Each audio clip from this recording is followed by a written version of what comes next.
This might take 10, 20, 30, 40, 50 years. It doesn't matter. The truth is the truth.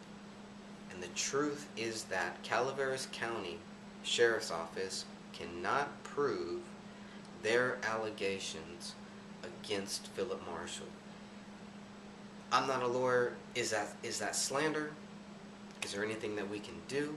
Can the family members come forward and try to sue the Calaveras County Sheriff's Office for claiming something that isn't true?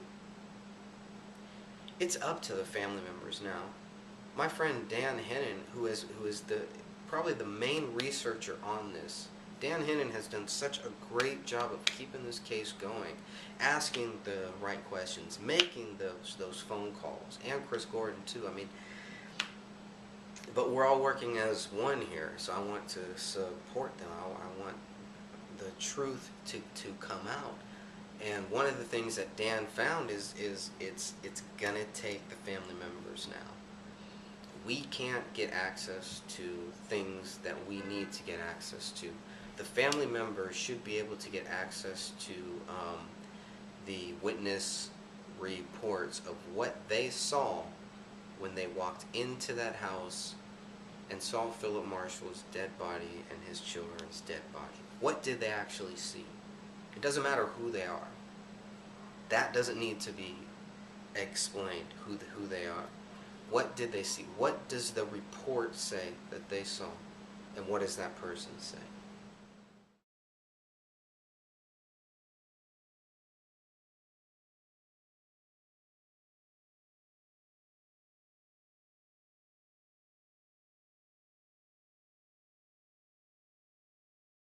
Brophy Wales is Barry Seal.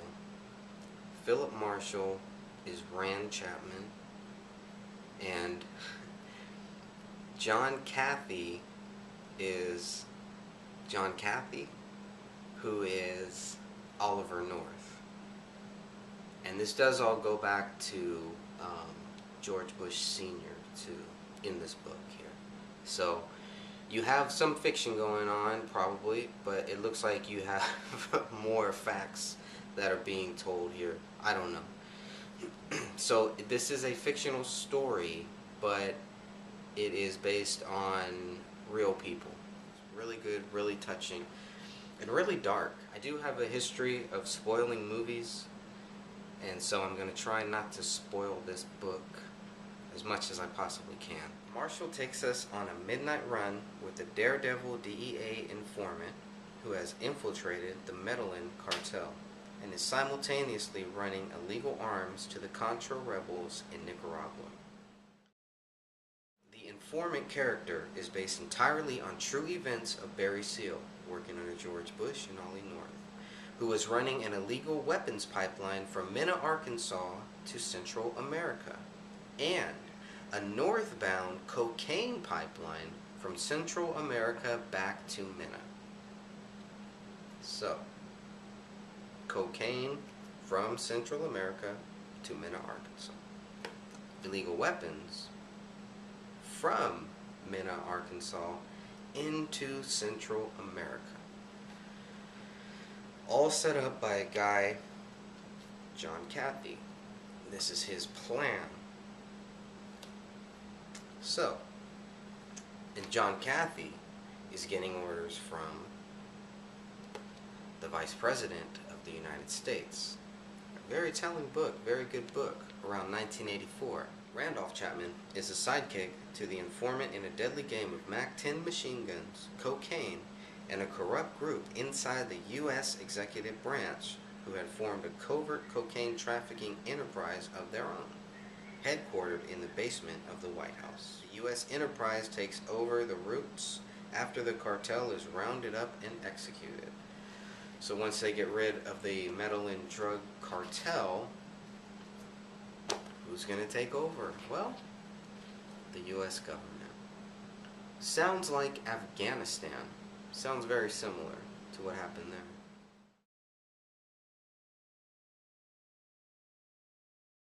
Just the characters are so well put together that You feel for everyone, even some of the villains.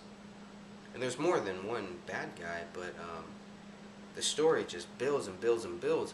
I don't know if you've ever seen the movie Traffic or Crash, I think, where you have different characters and everything is building, you know, their life is building and you grow with that character and all of a sudden the characters all come crashing in.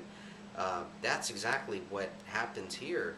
Everything ties in, but it all ties back into this airport, Lakefront Airport. And I don't know, maybe there was a lot of, maybe Lakefront Airport, the Airport, they're CIA fronts. It's possible. You never know in this world, right? I mean, come on, if they can go to war with Syria, they can do anything. So.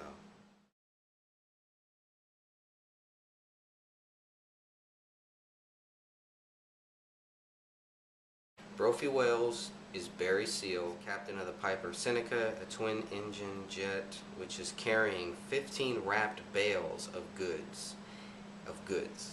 Each bale is about 2 kilos each, so you do the math on that. Brophy Wales is a former pilot with a photographic memory. This is a quote.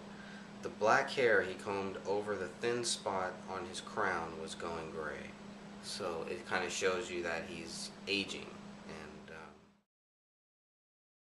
And one of the quotes here is, as the plane disappeared into the wild blue, his solid premonition was that one day he would hold that plane in his hands. So it shows how Brophy Wales, at age 7, he already knew that, you know, you do quickly fall in love with some of the characters, including Brophy Wales, because he's kind of, you know, he's kind of a funny guy too, but he's always plotting and always scheming, and he always gets himself in trouble. So everything that this guy does just gets him in more trouble, and he keeps digging a bigger hole and digging a deeper grave for himself. He ends up getting busted.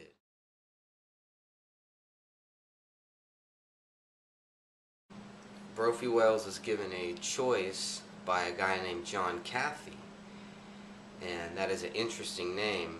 John Cathy is obviously based on Oliver North. He is going to infiltrate the metal and drug cartel in South America. That is his mission, given to him by John Cathy, and told that that is the only thing that is going to keep him out of prison, basically, or give him a light prison sentence, which he's been used to. This is not the first time that he's gotten caught. He's gotten caught many times, was able to buy his way out of those problems from various governments. So he's running in drugs, and he gets busted, and now he's given a choice to basically rat out the metal and drug cartel and to help John Cathy kind of build a resume so that one day he could become a spokesman on CNN. I'm just kidding. Just so he can climb up the ranks of this, what appears to be a shadow government, some type of shadow government that has taken over or is trying to take over the U.S. government. And so that's all happening in the backdrop. John Cathy is kind of like in the shadows, you know, kind of pulling the strings, even though he's only doing his job. People are pulling his strings too, and that's very clear. Not only is John Cathy trying to rise within the ranks of the U.S. enterprise, John Cathy is also involved in something called disinformation. The purpose of disinformation is to confuse, to divide, and to anger. From my view, that's the way I see it. How did John Cathy know what was happening with Pablo Escobar? Well, they say truth is stranger than fiction, and so here you have fiction with a lot of truth in it.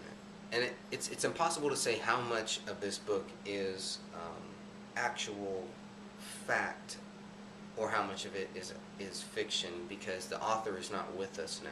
The author cannot tell us his view on these books.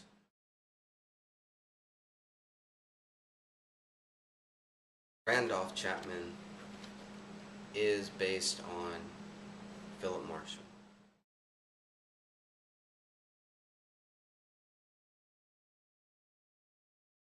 And they look like ants, pretty much. The cars that are going back and forth across our freeways are like ants. And to me, that was a very visual picture. Still one that really stands out. But the first couple of things that Randolph does, he comes off as a bumbling fool, basically. And as time goes on, you see, wow, this is just a real guy who wants to have fun, who wants to meet women and advance in the aviation world. But he's not a guy who's out to hurt people or to kill people or to jab at people or anything. But something very tragic happens, and that's when things take a deadly turn.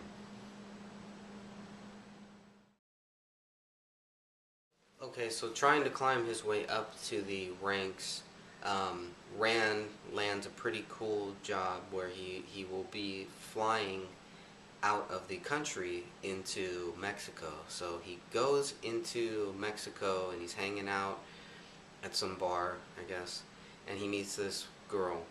And one of the first things he says to her is this, I'm a spy for the CIA. I came here to get you. Rand, deadpan. And it's just kind of like everybody's caught up in this big web of lies and murder and drugs and sex and this lifestyle of just this 24-hour party.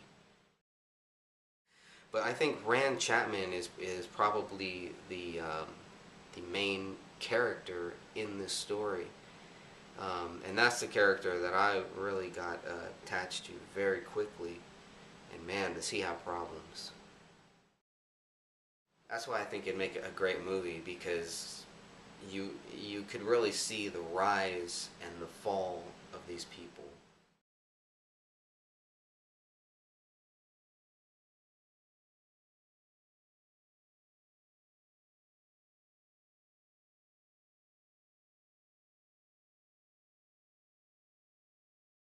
This whole book is told from the point of view of a pilot, a struggling pilot, who is trying to climb up the ranks in the world of aviation.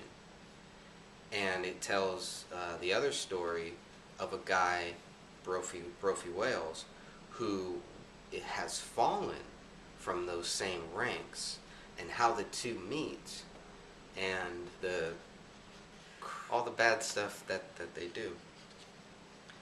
Brophy Wales is going to try to play both sides, and he is going to do what's best for him, and he's trying to figure out a way out of this deal with John Cathy, and he realizes that Cathy knows a lot more than he's been telling him.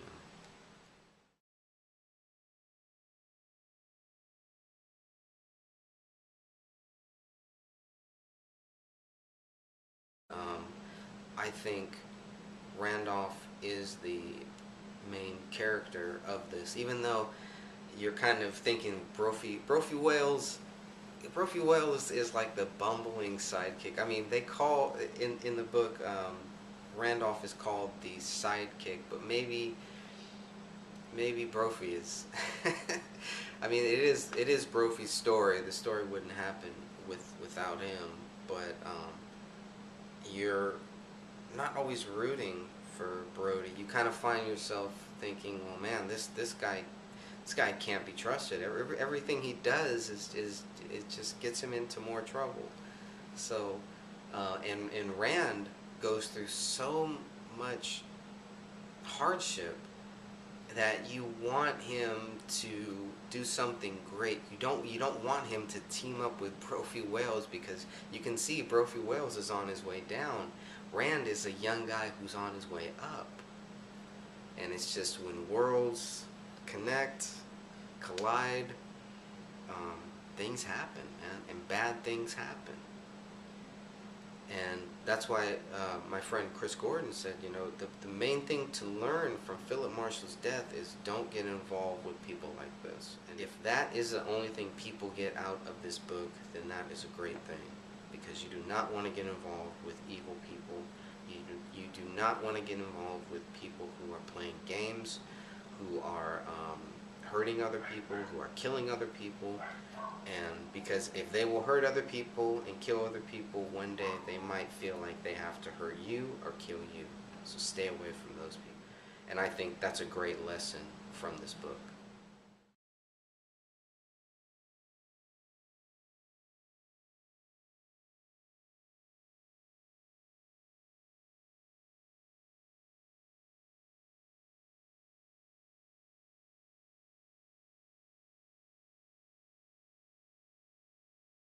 This story is also about what happens at Lakefront Airport and some of the people that have worked there or who live by there. Characters, they grow on you very quickly, and within a couple pages I was already feeling for these characters, wanting to see what was going to happen to them. How are they going to end up? And you're only going to know that if you read the book.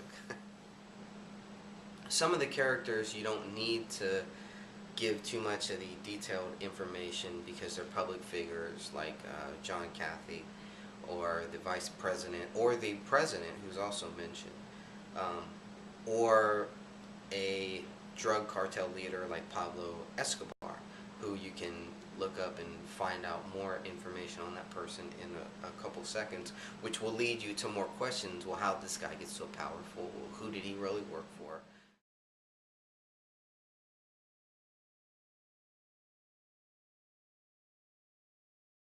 Rennie is a Catholic, and you know, her parents are very strict and very hardcore Catholic. And Randolph comes from a Protestant family, which is, you know, more different, basically, non-Catholic, I guess. He's not really a practicing Protestant, and she has been so brainwashed into the Catholic view that she begins to reject it. We will never get the opportunity to ask Philip Marshall about the characters of this book, and there are some well-developed characters, very good characters.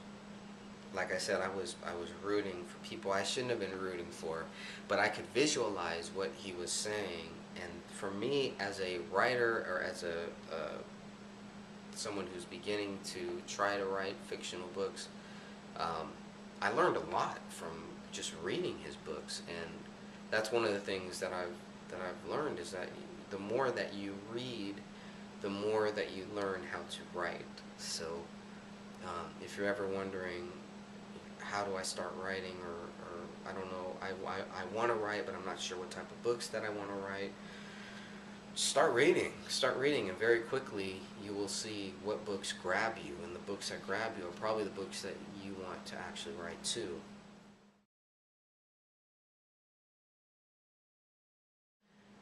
It is a story about pilots, first and foremost. Philip Marshall was a pilot. Barry Seal was a pilot. These are pilots.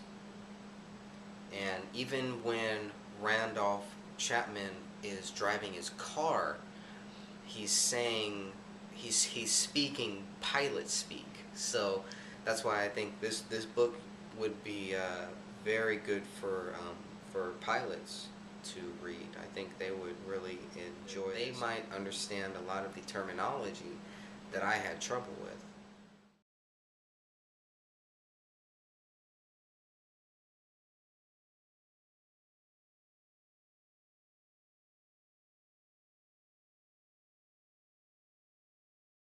So this is the book here, Lakefront Airport, and it is, as the back of the book says, based on the author's true involvement in the 1984 Drug Enforcement Agency sting on Pablo Escobar and the covert arming of the Nicaraguan Contras. So you have the Contra thing going on, where they're probably shipping guns to the Contras, and you can see that at the same time in this book they're shipping drugs or bales of goods into the U.S. for John Cathy, because Cathy is going to use this in his own, game of lies, and will probably be some type of false flag. It seems like they're setting up Pablo Escobar to be John Cathy's trophy, basically. And so everything is kind of geared towards that, to make John Cathy rise inside of the global New World Order. Or he doesn't refer to it as that, the U.S. enterprise. So in order for Cathy to rise the ranks of the U.S. enterprise, he uses Brophy whales to hunt down Pablo Escobar, more for political reasons than for moral reasons, as the story is told.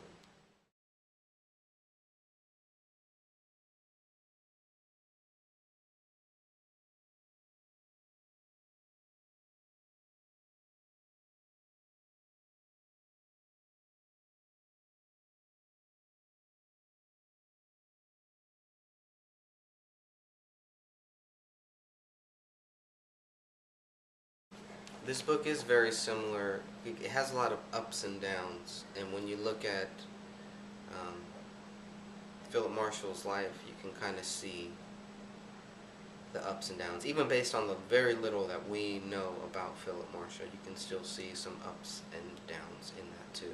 And we all have them. This is the second print of the book, Lakefront Airport by Philip Marshall. It was a fictional tale that told of factual events. So it jumps between the main character, Brophy Wales, based on Barry Seal, and then at the same time you get the story of Randolph Chapman, which is probably a loose interpretation, if not a very close interpretation, of Philip Marshall, the one who wrote this book, Lakefront Airport. It is a great book.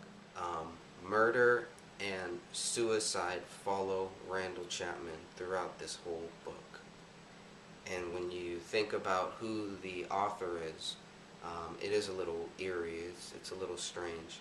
So you don't want to read too much into it, but sometimes you can't help but wonder, oh wow, I wonder, did Philip Marshall go through this? Because he has some issues with his parents, and then he has some issues with some women in his life too. And so you wonder how much of that is real and how much of that is just storytelling. But I was about 6 or 9 pages into the book when I realized that this book needs to become a movie. Lakefront Airport should be a feature-length film.